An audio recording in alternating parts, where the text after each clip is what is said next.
So that leaves a big question for you, our listener, to think about.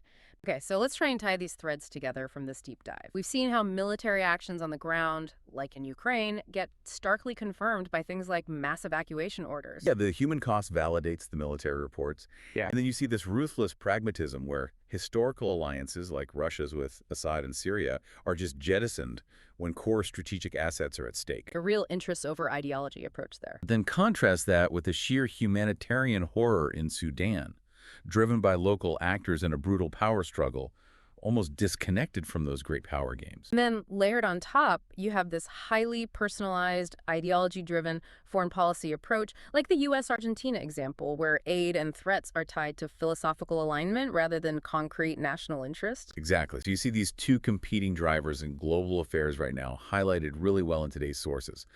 So that leaves a big question for you, our listener, to think about. Based on what we've unpacked today, which factor do you think poses the greater risk to global stability in the long run?